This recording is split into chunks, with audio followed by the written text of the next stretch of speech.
Hello everyone, welcome to Beyond Teachings. I am Shreya Srivastava, your biology teacher. So इसके पहले वाले session में हमने कवर करा था किसके बारे में, फिजन के बारे में एंड फ्रैगमेंटेशन के बारे में हमने बात करी थी। ऑलराइट, तो ये जो फिजन और फ्रैगमेंटेशन जो मेथड्स हैं ये क्या है, एसेक्सुअल मेथड्स हैं। चूंकि हम लोग लोअर मल्टीसेल्यूलर ऑर्गेनिजम्स या फिर यूनिसेल्यूलर ऑर्गेनिजम्स के बारे में बात कर रहे हैं, तो क्या होता है कि इसमें डिस्टिंक्शन ऑफ सेक्स नहीं होता है। कई बार ये मैंने आपको पिछले सेशन में भी बताया था, रिमाइंड कराया था। ऑलराइट, सो इसी वजह से वो लोग क्या करते हैं, एसेक्सुअल मेथड्स अपने लिए यूज करते हैं। ऑलराइट, सो हम इन्हीं एसेक्सुअल मेथड्स के बारे में पढ़ रहे थे। तो हमने फिजन और फ्रैगमेंटेशन देख लिया था पिछले क्लास में। ऑलराइट, मैंने एक्सप्लेनेशन दे दिया था आपको। अगर आपको उसके रिगार्डिंग कोई भी डाउट है या फिर इसके पहले पढ़ाए गए टॉपिक्स में कोई भी डाउट है तो आप कमेंट सेक्शन में पूछ सकते हो, वेबसाइट पे अपने डाउट्स क्लियर कर सकते हैं। ऑलराइट, सो आज का जो टॉपिक होने वाला है वो है रीजेनरेशन। तो रीजेनरेशन में क्या होता है और रीजेनरेशन जो है वो किन ऑर्गेनिजम्स में यूज किया जाता है, कौन कौन यूज करते हैं इसको अपने रिप्रोडक्शन के लिए। तो आइए सबसे पहले देखते हैं, some organisms have the ability to give the rise to new individuals from their body parts. Now कुछ ऑर्गेनिजम्स ऐसे होता है जिनमें क्या होता है, एबिलिटी होती है न्यू इंडिविजुअल प्रोड्यूस करने की from their body parts. Alright, next is if somehow the organism is broken down into pieces, each piece will grow up to form a new organism.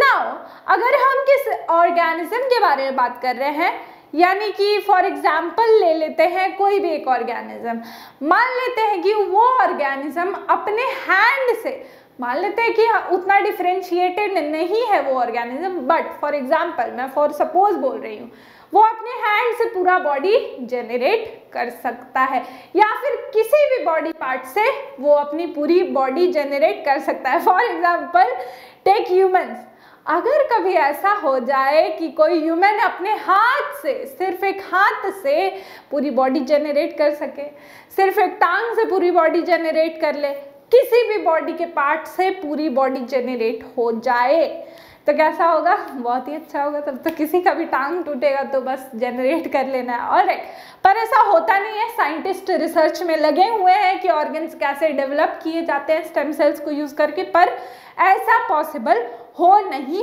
पाया है। अगर ऐसा हो जाता है तो बहुत ही हेल्पफुल होगा हमारी बायोलॉजिकल इंडस्ट्रीज के लिए एंड मेडिकल इंडस्ट्रीज के लिए भी बहुत ही हेल्पफुल होगा ह्यूमन वेलफेयर में। ऑलराइट, लेकिन बैक टू द टॉपिक, हम लोग रीजेनरेशन की बात कर रहे थे। तो अगर समहाउ ऐसा कोई ऑर्गेनिज्म जो कि अपने बॉडी पार्ट से पूरी बॉडी जनरेट कर सकता है, ऑलराइट, अगर ऐसा कोई ऑर्गेनिज्म को हम लोग पीसेस में ब्रेक कर दें, ऑलराइट, हम लोग पीसेस में ब्रेक कर दें तो क्या होगा, वो पूरी बॉडी जनरेट कर लेगा। अगर मान लेते हैं कि हम इस ऑर्गेनिज्म को क्या कहते हैं, प्लानेरिया कहते हैं। ये जो है रीजेनरेशन को यूज करता है अपने रिप्रोडक्शन के लिए। ऑलराइट, नाउ समहाउ अगर मैं इस प्लानेरिया को 3 पार्ट्स में कट कर दूं, 3 पार्ट्स दिख रहे हैं आपको, तो ये क्या करेगा, पूरा ऑर्गेनिज्म जनरेट हो जाएगा इन्हीं 3 पार्ट से। ऑलराइट, ये हुआ पहला ऑर्गेनिज्म जिसका कि हमने लोअर पार्ट नहीं था हमारे पास, सिर्फ हेड वाला पार्ट था ना, इसका मिडिल पार्ट था हमारे पास, अपर एंड लोअर पार्ट नहीं था, तो वो भी जनरेट हो जाएगा। ऑलराइट, एंड इसका लोअर पार्ट था, अपर का पार्ट नहीं था, हेड वाला पार्ट नहीं था, तो हमें 3 इंडिविजुअल्स मिल जाएंगे। तो ऐसे ही रिप्रोडक्टिव स्ट्रैटेजी को क्या कहते हैं, रीजेनरेशन कहते हैं। आप पूछोगे तब तो फ्रैगमेंटेशन भी तो ऐसी होता है, रीजेनरेशन भी तो ऐसी होता है। ऑलराइट, होता है, पर कभी कभी क्या होता है कि रीजेनरेशन क्या है, पूरे ऑर्गेनिज्म में प्रेजेंट नहीं होता। फॉर एग्जांपल मैं दे देती हूँ लिजर्ड। ऑलराइट, तो लिजर्ड जो होती है, ऑलराइट, जो लिजर्ड होती है उसमें क्या होता है, उसकी टेल होती है।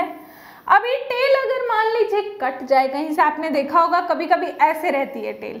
ऑलराइट, तो ये क्या होती है, टेल जनरेट हो जाती है। ऑलराइट, ये टेल जनरेट हो जाती है। अब कभी देखा है कि किसी टेल से लिजर्ड जनरेट हो गई पूरी? नहीं, ऐसा नहीं होता। यानी कि ये, इससे क्या पता चलता है कि ये जो रीजनरेशन की प्रॉपर्टी है ये सिर्फ उसके टेल में प्रेजेंट है। ऑलराइट, सिर्फ टेल में प्रेजेंट है, पूरे ऑर्गेनिज्म में प्रेजेंट नहीं है। तभी तो सिर्फ टेल से तो छिपकली नहीं बन सकती, लिजर्ड नहीं बन सकती। ऑलराइट, तो यही डिस्टिंक्शन है, यही डिफरेंस है फ्रैगमेंटेशन एंड रीजनरेशन में। Alright, moving on to the next topic. Okay, next topic is budding. और budding आपने पिछले क्लासेस में भी पढ़ा होगा, 9th में पढ़ा होगा, 8th में भी बिल्कुल सही पढ़ा होगा। हम लोग इसके बारे में थोड़ा और विस्तार से जानने वाले हैं।